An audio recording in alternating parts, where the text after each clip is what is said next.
प्रिय विद्यार्थियों, सामाजिक अनुसंधान के इस टॉपिक के आज हम अंतिम चरण पर हैं।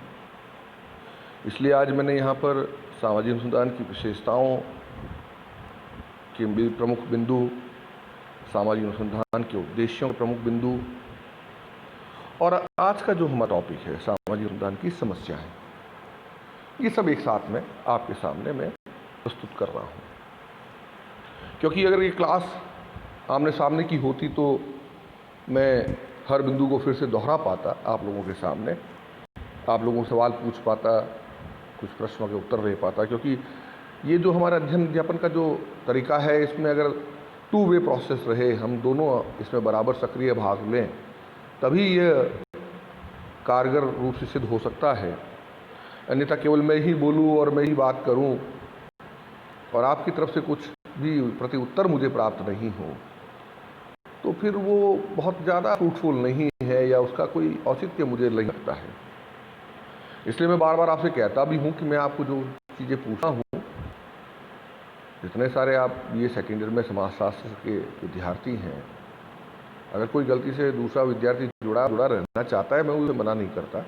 पढ़ना सभी के लिए है। महाविद्यालयों की शिक्षा में ऐसा नहीं है कि केवल वही पर्टिकुलर लोग पढ़ें, दूसरे भी उसको पढ़ सकते हैं, लेकिन प्रॉपर इंटरेस्ट लें उसमें और उसकी प्रक्रिया में भाग लें, तब वो टू वे प्रोसेस होगा और कहीं ना कहीं आपको फ़ायदा ही देगा।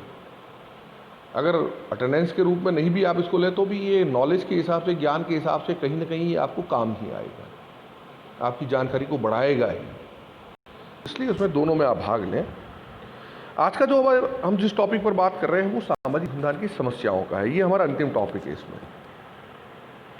और इसके सबसे पहले बिंदु को अगर आप देखें तो इसमें लिखा है अवधारणाओं में स्पष्टता का अभाव होता है। यानी कि सामाजिक अनुसंधान में जिन अवधारणाओं के बारे में हम अध्ययन अध्यापन करते हैं, जिसको हम पढ़ते हैं, जिसके ऊपर हम अनुसंधान करते हैं, उसमें स्पष्टता का अभाव पाया जाता है। स्पष्टता का मतलब यहाँ पर ये है कि ये जो अवधारणाएं हैं, जो सामाजिक घटनाओं से संबंधित है, सामाजिक प्रक्रियाओं से संबंधित है, ये थियरीज, ये सिद्धांत, ये अवधारणाएं, इनको समझने के लिए हमें अतिरिक्त ज्ञान की आवश्यकता होती है, अतिरिक्त श्रम की आवश्यकता होती है। उसके बगैर हम इन अवधारणाओं को समझ नहीं सकते हैं। मैं आपको बहुत स्पष्ट बताऊं, जैसे मान लीजिए हम फर्स्ट ईयर में जब हम समाजशास्त्र का पहली बार आप लोगों ने जब पेपर पढ़ा है, अगर आप क्लास रेगुलर अटेंड किए हैं, तो जब हम बात करते थे कि भाई समाज किसे कहते हैं, तो हम समाज की अवधारणा को, समाज के अर्थ को, अधिकांश लोग वो सामान्य जो बोलचाल की भाषा में समाज की बात होती है उसके ऊपर उसका अर्थ लेते हैं। जबकि समाजशास्त्र में समाज की अवधारणा को एक अलग रूप से देखा गया है, जहाँ पर लोगों का मिलना या लोगों का एक साथ में इकट्ठा होना या भीड़ के रूप में सम्मिलित हो जाना ही समाज नहीं है, बल्कि समाज, जैसा कि मैकाइव और पेज कहते हैं, सबसे आसान शब्दों में सामाजिक संबंधों से बनता है। केवल लोग इकट्ठा हो गए और एक दूसरे से बात भी नहीं कर रहे हैं, एक दूसरे को पहचानते ही नहीं है, एक जगह पर कुछ लोगों को समूह के रूप में खड़ा कर दिया, तो वो कोई समाज नहीं हो जाता है। समाज बनता है सामाजिक संबंधों से। अब संबंधों का स्वरूप कोई भी हो सकता है, पारिवारिक भी हो सकता है, मित्रता का हो सकता है, दुश्मनी का हो सकता है, प्रतिद्वंदिता का हो सकता है, कोई भी स्वरूप हो सकता है। छोटा सा जो प्रारंभिक जो समाज की निर्माण इकाइयाँ हैं, उसमें परिवार आता है और इन्हीं सारे बहुत से परिवारों से मिलकर धीरे धीरे समाज का निर्माण होता है। तो समाज जो है उसकी अवधारणा, या मान लीजिए आपसे पूछा जाए परिवार किसे कहते हैं, अब परिवार की आप क्या विशेष परिभाषा देंगे? परिवार अपने आप में, परिवार की जो समाजशास्त्रीय अवधारणा है, उस रूप में उसको समझना पड़ेगा। हम केवल ये कहते हैं साहब जहाँ पर लोग रहते हैं, रिश्तेदार रहते हैं, एक साथ में रहते हैं, तो वो क्या परिवार के अंतर्गत आता है? हम इस तरह से बातें नहीं कर सकते। टू द पॉइंट बात करनी पड़ती है, वैज्ञानिक दृष्टिकोण से वो बात करनी पड़ती है कि जो परिवार की परिभाषा भारत में लागू होती है, वही परिवार की परिभाषा अमेरिका में भी लागू होनी चाहिए। वैज्ञानिक दृष्टिकोण से सार्वभौमिक होनी चाहिए, जो सभी जगहों पर समान रूप से लागू है। विवाह किसे कहते हैं? आप विवाह को क्या समझेंगे? कि साहब फेरे खाते हैं, लड़का लड़की आपस में शादी संबंध उस तरह से बन जाते हैं, केवल इतना ही कह देना काफ़ी होगा? जहाँ पर फेरे नहीं खाते हैं, जहाँ पर इस तरह से हिंदू रीति रिवाज से नहीं होता है, कोई और परंपरा के साथ विवाह होता है, तो क्या वो विवाह की संज्ञा में नहीं आएगा क्या?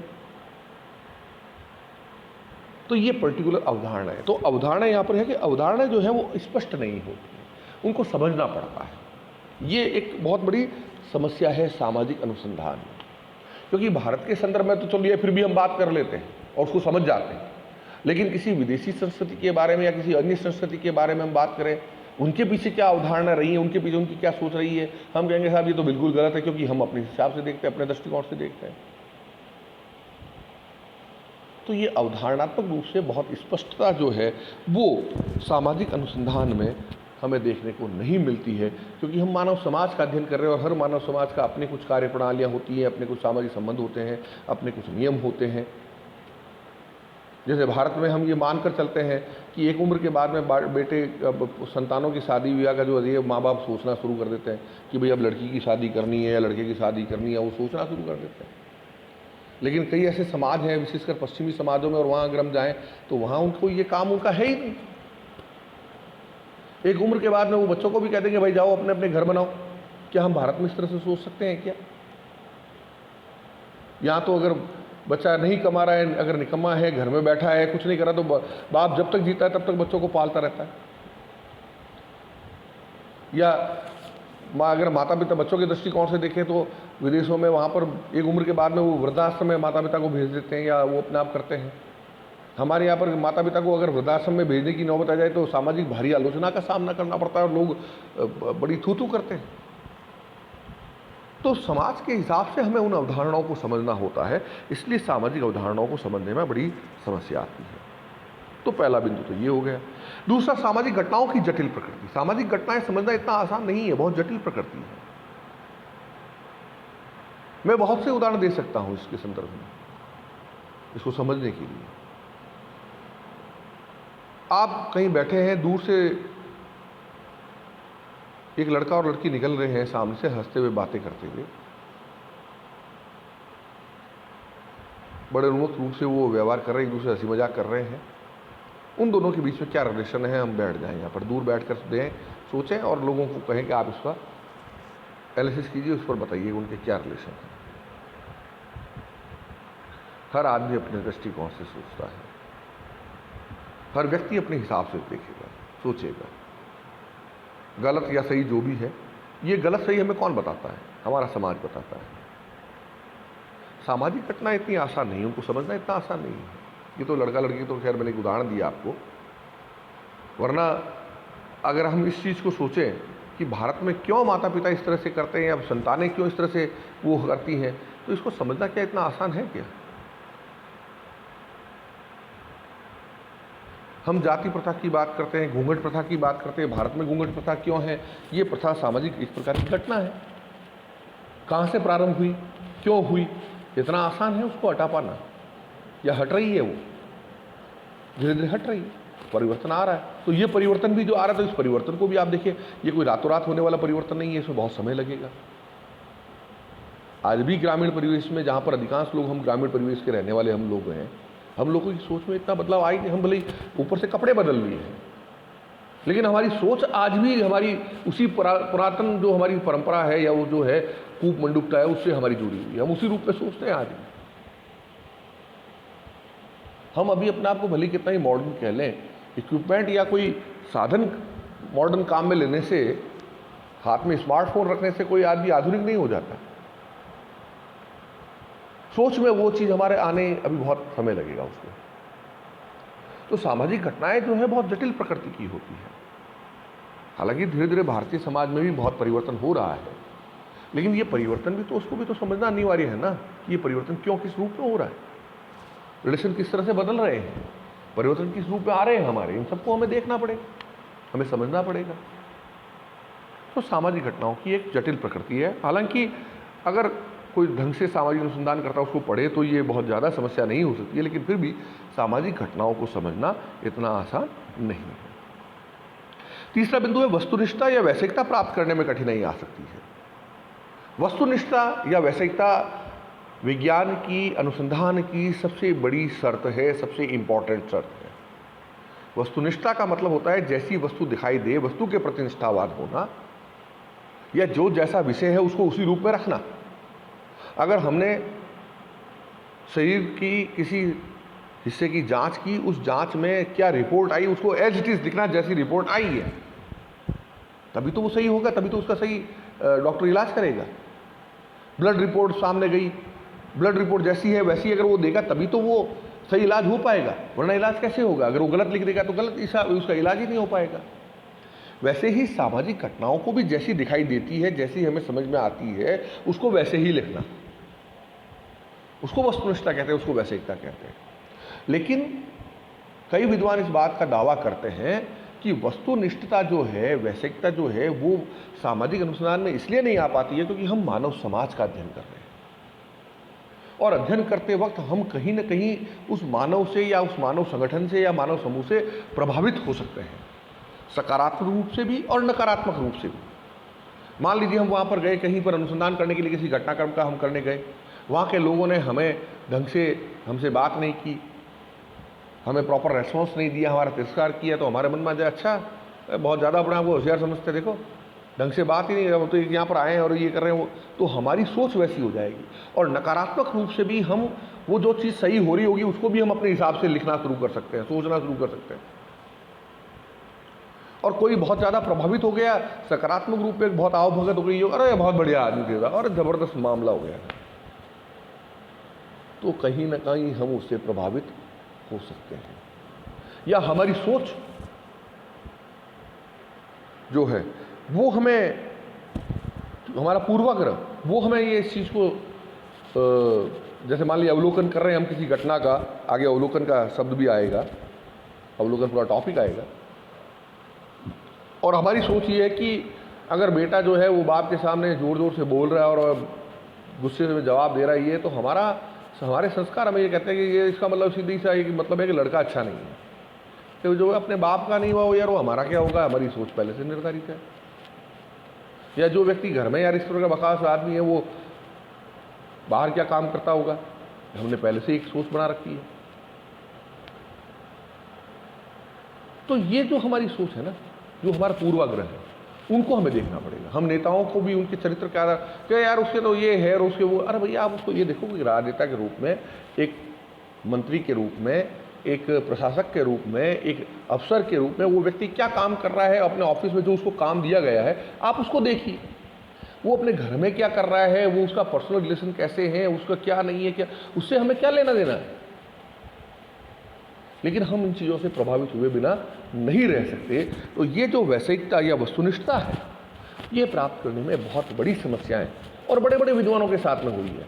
कई विद्वान ऐसे थे जो बाहर किसी संस्कृति का अध्ययन करने गए और वो संस्कृति से इतने प्रभावित हो गए, उन्होंने तो कह दिया कि संस्कृति की, मानव की अगर कहीं सबसे पहले शुरुआत हुई तो इन जगहों से ही हुई है, इससे पहले कहीं संस्कृति रही नहीं हो, बस इन लोगों ने ही सब जगह फैलाया है। तो इस तरह की जो सोच है, ये हमें वस्तुनिष्ठता या जो जैसा है वैसा अध्ययन करने में, जो कि वैज्ञानिक अध्ययन का, वैज्ञानिक अनुसंधान का सबसे बड़ी शर्त होती है, उसको प्राप्त करने में हमें कठिनाई आ सकती है या आती है। फिर सुनिश्चित माप की समस्या है। सुनिश्चित माप का मतलब सटीक एक मापदंड या माप। जैसे हम वजन तोलने के लिए किलोग्राम या पौंड इस्तेमाल करते हैं कि इतना किलो सामान हुआ, इतना किलो व्यक्ति का भार है, इतना पौंड है। लिक्विड तरल पदार्थ को मापने के लिए हम मिलीलीटर और इसका प्रयोग करते हैं, लीटर और मिलीलीटर का प्रयोग करते हैं। इसी प्रकार से गज और फुट के हिसाब से हम दूसरी चीज़ों को नापने का प्रयास, उसको मापदंड होता है, नाप होता है। तो एक निश्चित सुनिश्चित माप है। 2 + 2 = 4, 2 और 2 4 होते हैं, स्पष्ट माप है। किसी भी सूरत में न तो ये 5 होंगे, न वो 6 होंगे, न कोई और होगा, 2 और 2 4 होता है। ये सिंपल गणित का नियम है, इसलिए वो विज्ञान के अंतर्गत आता है। लेकिन सामाजिक घटनाओं को नापना इतना आसान नहीं है जितना हम सोचते हैं। हम किसी व्यक्ति के बारे में जाकर पूछेंगे, साहब उस आदमी के बारे में आप कितना श्योर है, क्या है, वो है, लोग उसका क्या जवाब देते हैं? लोग जवाब, साहब बहुत बढ़िया आदमी है, साहब बहुत अच्छा आदमी है, या बहुत ही बकवास घटिया है जी, बिल्कुल बकवास आदमी है। ये बहुत बढ़िया और बहुत घटिया क्या होता है?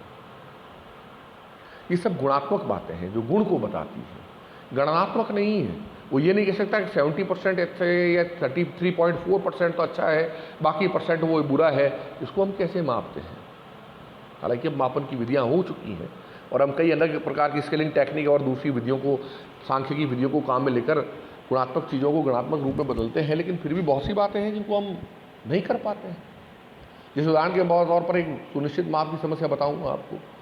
मान लीजिए भारत में इस चीज़ को माप लिया गया कि एक आदमी जो प्रति वर्ष या प्रति माह 500 रुपये कमाता है, वो आदमी गरीबी रेखा के नीचे, 500 रुपये तक जो कमाने वाले वो तो गरीबी रेखा के नीचे आते हैं, और जो 500 रुपये से ऊपर आते हैं वो गरीबी रेखा के ऊपर है। अगर मान लीजिए क्राइटेरिया इस तरह से बनाया जाए तो 500 रुपये प्रति माह में गुजारा करने वाले लोग और 510 रुपये या 505 रुपये या 504 रुपये प्रति माह कमाने वाले लोगों के जीवन स्तर पर कितना फर्क आएगा?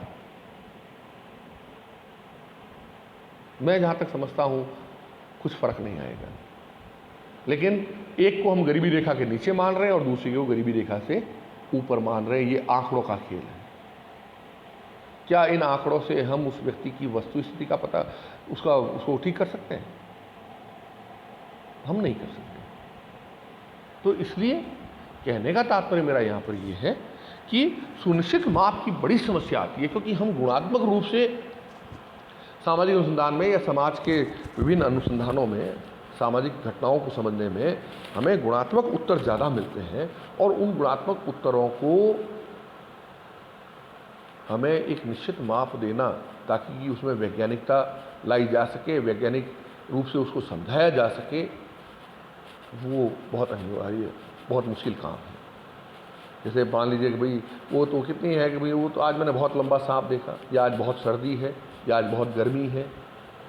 इसके बजाय अगर हम ये कहें कि आज मैंने 5 फुट 10 इंच लंबा सांप देखा, तो वो 5 फुट 10 इंच तो कहीं पर भी चले जाएगी, 5 फुट 10 इंच ही रहेगा।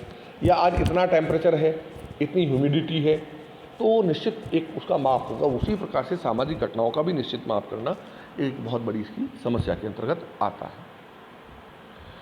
इसी रूप में अगर हम देखें तो प्रयोगात्मक अनुसंधान का भी अभाव हमें देखने को मिलता है, यानी कि प्रैक्टिकल हम कर नहीं पाते हैं। जैसे दूसरी चीज़ों का हम प्रैक्टिकल लैब में जाकर कर पाते हैं, चाहे जानवरों पर हो या दूसरी चीज़ों पर हो या गैस रासायनिक क्रियाओं पर हो, सामाजिक घटनाओं का प्रैक्टिकल या प्रयोगात्मक अनुसंधान करना बड़ा मुश्किल होता है। हालांकि हम कहने को तो हम कहते हैं कि प्रयोगशाला का अभाव, जब फर्स्ट ईयर में आपने पढ़ा होगा कि विज्ञान कहने के अंतर्गत क्या आपत्तियाँ, उसमें एक आपत्ति ये भी थी कि समाजशास्त्र में जो है उसकी अपनी प्रयोगशाला नहीं है। तो हमने कहा साहब हमारा समाज ही हमारे प्रयोगशाला है और वहीं पर हम प्रयोग करते हैं। कहना आसान है लेकिन इतना आसान है भी नहीं, क्योंकि दो ग्रुप्स, हालांकि बहुत से विद्वानों ने इस तरह के अध्ययन किए हैं और आज भी कर रहे हैं और हो सकते हैं, लेकिन फिर भी प्रयोगात्मक रूप से अनुसंधान करना हर किसी के बस का नहीं है और न हर जगह पर संभव है। जहाँ पर दो ग्रुप को या एक ही ग्रुप को आप जब इसमें पढ़ेंगे अनुसंधान के प्रकारों में, तो उसमें प्रयोगात्मक अनुसंधान में आएगा पूर्व पश्चात और पश्चात परीक्षण और पूर्व पश्चात परीक्षण और इस तरह के आएंगे अनुसंधान के प्रकार। तो इसमें एक प्रकार से समूह बनाकर नियंत्रण में रखकर एक समूह पर अध्ययन किया जाता है, दूसरे को खुले के रूप में अध्ययन किया जाता है। इस तरह की चीज़ें आती है, लेकिन ये इतना सामान्य नहीं हो पाता है। इसको एक बहुत तकनीकी आवश्यकता होती है समझने की। तो प्रयोगात्मक रूप से अनुसंधान करना इतना आसान नहीं है, ये भी इसकी एक बहुत बड़ी समस्या के अंतर्गत आता है। और अंतिम प्रमाणीकरण या सत्यापन की समस्या, या प्रमाणीकरण करना या सत्यापन रूप से सत्यापित करना किसी भी घटना को, ये एक बहुत बड़ी समस्या जो है, उसका प्रमाणीकरण कहाँ से लाए। बाकी जगहों पर तो हम कह सकते हैं कि चलिए साहब ये रिपोर्ट पढ़िए, आप रिपोर्ट पढ़ लीजिए, नहीं तो आप जाके फिर से उसका ब्लड टेस्ट करवा लीजिए या फिर से उसका चेकअप करवा लीजिए, प्रमाण मिल जाएगा। या इस गैस को इस गैस से मिलाने से ये प्रभाव पड़ता है, इतने डिग्री टेम्परेचर पर करने से ये प्रभाव पड़ता है। अगर आपको विश्वास नहीं है तो आप फिर से करके देख लीजिए। सामाजिक घटनाओं का प्रमाणीकरण करना बड़ा मुश्किल काम होता है, क्योंकि या तो उस तरह की घटनाक्रम उसी रूप में फिर से हो, और कई बार ऐसा होता है कि एक व्यक्ति एक सामान्य परिस्थिति में तो किसी घटना पर अलग तरह से रिएक्ट करता है और दूसरी बार शायद उस तरह से रिएक्ट नहीं करे। तो अलग अलग चीज़ें होती हैं। कई बार हमने लोगों को बोलते हुए सुना, और मारवाड़ी हम कहते भी हैं कि भाई मेरी बोली में तो क्या है कि वो बरकत नहीं है, लेणिया नहीं है। कई बार अपन मारवाड़ी कहते हैं ना बोली में लेणिया को नहीं, लेणिया नहीं है साहब। लेणिया मतलब क्या है कि मतलब मैं अगर किसी को कुछ कहूँगा तो वो उल्टा पड़ जाएगा, लेकिन अगर दूसरा व्यक्ति कहेगा तो वो उसको भी कितनी बुरी बात होगा उसको बुरा नहीं मानेगा। तो मुझे इस चीज़ को आपको समझाने का यहाँ पर मेरा केवल इतना ऐसा ही मतलब है कि आप इसको समझें कि ये सारे जो बिंदु हैं, प्रमाणीकरण का अभाव हो या इन सारी की समस्या है, लेकिन हालांकि इन सब समस्याओं से हमने निजात पाई है। हर एक का अवधारणाओं को समझाने का भी प्रयास हुआ है, घटनाओं की जटिल प्रकृति का भी उत्तर मिला है कि भाई घटनाएं जटिल नहीं होती हैं, हमारी नासमझी उसे जटिल बना देती है।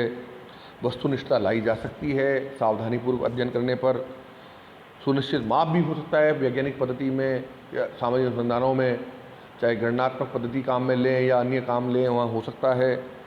प्रयोगशाला का एक समाज में हम कर सकते हैं। तो ये सारी चीज़ें होती हैं, लेकिन फिर भी ये सब समस्याएं जो है वो सामाजिक अनुसंधान के अंतर्गत हमें देखने को मिलती हैं, और इस आधार पर हम जो है इसको समझने का प्रयास करें। सभी हमने यहाँ पर रख ली है सामाजिक अनुसंधान का अर्थ, परिभाषा, उसकी विशेषताएँ, उसके उद्देश्य, उसके महत्व इत्यादि सब पर हमने चर्चा की है।